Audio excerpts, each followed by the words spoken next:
मरीज के यूरिन में मिलेगी आपको बीजेपी।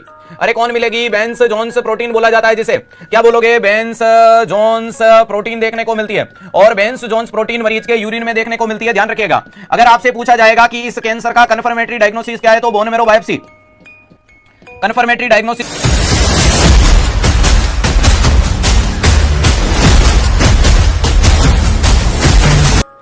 हेलो नमस्कार दोस्तों, उत्कर्ष परिवार में आप सब लोगों का दिल खोल के स्वागत है। जी हां प्यारे दोस्तों, 360 डिग्री सीरीज जहां नर्सिंग के हर सब्जेक्ट को 360 डिग्री पे घुमाया जाता है और वो क्वेश्चन डील किए जाते हैं जो आपके अपकमिंग एग्जाम को नस्तनाबूद करने के लिए कतई जहर साबित होने वाले हैं।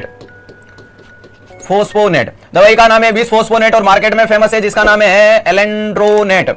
अरे दवाई का नाम है बिसफोस्फोनेट और मार्केट में फेमस है एलेंड्रोनेट। ये दवाई का काम होता है it suppress the osteoclast function. अरे ये क्या करेगा? सप्रेस करेगा, सप्रेस द ओस्टियोक्लास्ट फंक्शन।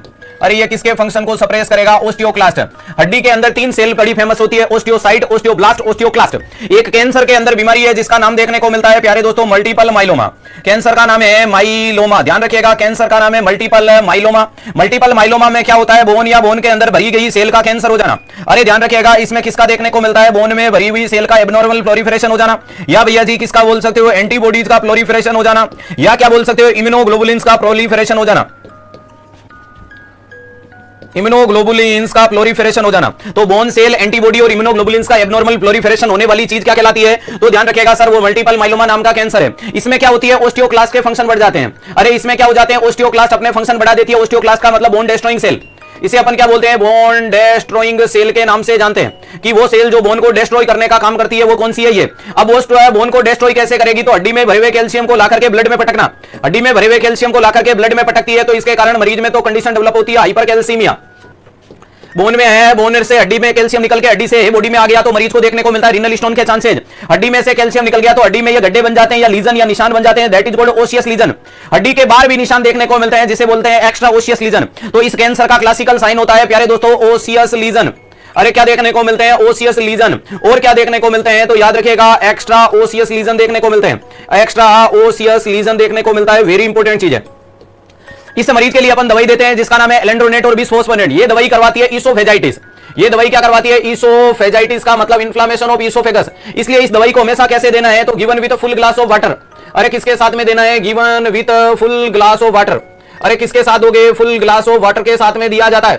किसके साथ में दिया जाता है? It should be given with full glass of water. Very important चीज है, पूरे घरे हुए ग्लास के साथ दो ताकि दवाई पेट में चली जाएगी। और मेंटेन करो, इसको बोलो कि मेंटेन है 30 मिनट अपराइट पोजीशन। और उसके अलावा क्या मेंटेन करनी है? Maintain 30 minute upright position, upright position. ध्यान रखिएगा, वेरी इंपॉर्टेंट चीज है कि अपराइट पोजीशन को मेंटेन करो। अरे क्या करो? अपराइट पोजीशन को मेंटेन करने की कोशिश करो ताकि वो क्या होगा? रिगर्जिटेट होकर के ऊपर नहीं आएगा। और ये दवाई कैसे काम करती है? ठीक है, अब ये जो बोन के मरी हुई सेल जो आपको यूरिन में मिलती है that is called Bence Jones protein. Star बना करके लिख लेना, मल्टीपल माइलोमा वाले मरीज के यूरिन में मिलेगी आपको बीजेपी। अरे कौन मिलेगी? बेंस जोन्स प्रोटीन बोला जाता है जिसे। क्या बोलोगे? बेंस जोन्स प्रोटीन देखने को मिलती है और बेंस जोन्स प्रोटीन मरीज के यूरिन में देखने को मिलती है। ध्यान रखिएगा, अगर आपसे पूछा जाएगा कि इस कैंसर का कन्फर्मेटरी डायग्नोसिस क्या है तो bone marrow biopsy confirmatory diagnosis क्या देखने को मिलता है? Bone marrow biopsy. और वैसे ही कन्फर्मेटरी ट्रीटमेंट क्या होगा अगर इलाज करोगे तो? क्या इसके सर्जरी पॉसिबल है? हड्डी में भरी हुई सेल का कैंसर का ऑपरेशन होगा क्या? इनिशियल फेज में हड्डी का कुछ टुकड़ा काट सकते हैं, बाकी ऑपरेशन लेटर स्टेज में पॉसिबल नहीं है। ठीक है, क्या रेडिएशन थेरेपी हड्डी पे ज्यादा इफेक्टिव है? इफेक्टिव है बट नॉट मोर इफेक्टिव। तो कीमोथेरेपी पे ज्यादा अटेंशन दी जाती है और दवाई का नाम मैंने आपको बता दिया कौन सी देनी होती है। अरे कौन सी दवाई देनी होती है? समझ में आई? तो बोन मैरो बायोप्सी ही, bone marrow biopsy, Bence Jones protein, bone marrow biopsy. और यहां करोगे बोन मैरो ट्रांसप्लांटेशन। अरे बोन मैरो ट्रांसप्लांटेशन इस मरीज के अंदर आपको करना है जो अच्छा इफेक्टिव होगा। इस प्रकार का कमेंट एक बार टेक्निकल टीम जरा रोक के बताने की कोशिश करना कि इसको एसडीपीजे रुको एसडीपीजे वैकेंसी के बारे में बता दीजिएगा। पहले नोटिफिकेशन 1426 पोस्ट की नोटिफिकेशन आया, उसमें 200 पोस्ट बता रहे हैं।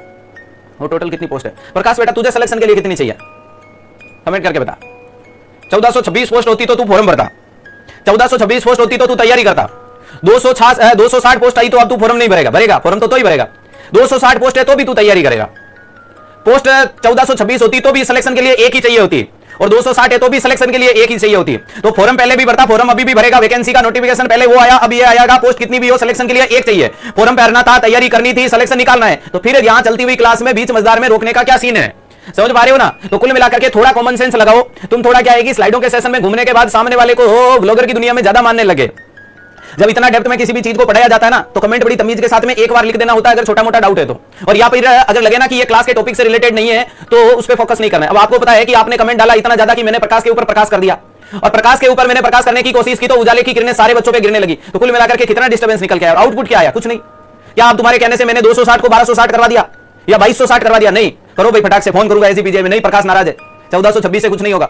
उसने 1426 के अनुसार तैयारी कर ली।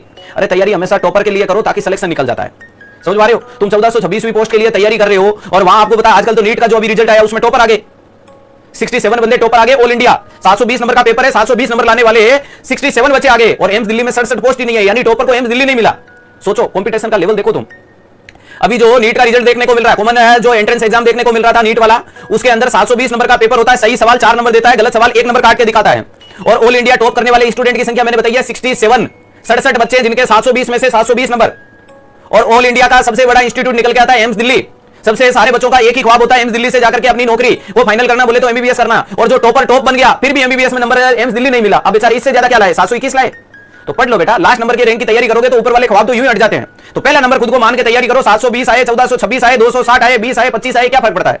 समझ पा रहे हो ना? तो कुल मिलाकर के उसके लिए थोड़ी मेहनत करो और मेहनत इतनी खामोशी से करो कि सफलता शोर मचा दे, खुद को शोर नहीं मचाना पड़े।